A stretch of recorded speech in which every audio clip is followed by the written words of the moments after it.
Donald Trump lại một lần nữa khiến cả thế giới phải chú ý, lần này là ở Nhật Bản. Ngay khi Air Force One vừa hạ cánh xuống Tokyo, ông được đón tiếp trọng thị tại Hoàng cung.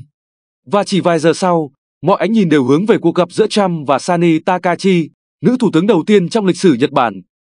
Trước hội nghị, nhiều người lo ngại bởi Mỹ và Nhật vẫn còn những bất đồng về thương mại, về chi tiêu quốc phòng và về ai sẽ trả nhiều hơn cho an ninh khu vực. Nhưng kết quả lại khiến tất cả bất ngờ. Trump và Takahashi tỏ ra ăn ý đến lạ thường.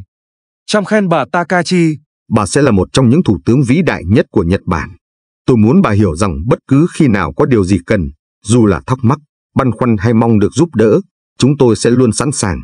Mỹ và Nhật Bản là đồng minh gắn bó ở mức độ cao nhất." Nghe rất Trump, mạnh mẽ, ngắn gọn và đậm chất dao kèo. Nhưng điều thú vị nằm sau lời khen. Takahashi vốn nổi tiếng là người cứng rắn trong chính sách an ninh. Bà từng là học trò thân tín của cố thủ tướng Shinzo Abe, người mà Trump xem là bạn thân chính trị hiếm có. Bà cam kết tăng chi tiêu quốc phòng lên 2% GDP, tăng tốc mua thêm vũ khí Mỹ, đặc biệt là tên lửa cho phi đội F-35. Nói cách khác, Takahashi đang mang đến cho Trump hai điều ông thích nhất, thỏa thuận kinh tế lớn và một đồng minh quân sự biết chi tiêu đúng chỗ.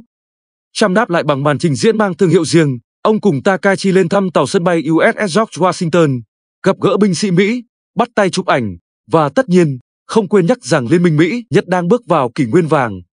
Cả hai sau đó ký một bản cam kết trị giá 550 tỷ đô đầu tư từ Nhật vào Mỹ, tập trung vào năng lượng, AI và hạ tầng. Một động thái mà giới quan sát cho rằng Trump không chỉ đang thắt chặt quan hệ, mà còn tái khẳng định vai trò người dẫn dắt của Mỹ ở châu Á. Và như mọi câu chuyện về Trump, luôn có yếu tố biểu tượng. Takahashi tặng ông một cây gậy golf của cố thủ tướng Abe, người từng là cầu nối đặc biệt giữa Tokyo và Nhà Trắng. Trump xúc động nhắc lại, Abe là bạn tốt của tôi. Nhiều người xem đây là cách Nhật Bản khéo léo khôi phục ngoại giao golf mà Trump từng rất ưa chuộng, và rõ ràng, nó hiệu quả. Giới phân tích cho rằng, Trump đang tìm cách tái tạo liên minh kiểu Abe, một đồng minh mạnh, chi nhiều, và sẵn sàng đứng về phía Mỹ trong các vấn đề quốc tế. Còn với Takahashi, đây là cơ hội vàng để ghi dấu ấn ngay trong tuần đầu tiên làm thủ tướng, khẳng định vị thế Nhật Bản trước Washington và cả Bắc Kinh. Vậy, đây có phải chỉ là một chuyến thăm xã giao, hay là bước mở đầu cho liên minh Trump-Takahashi, phiên bản mới của thời Abe Trump huy hoàng trước đây?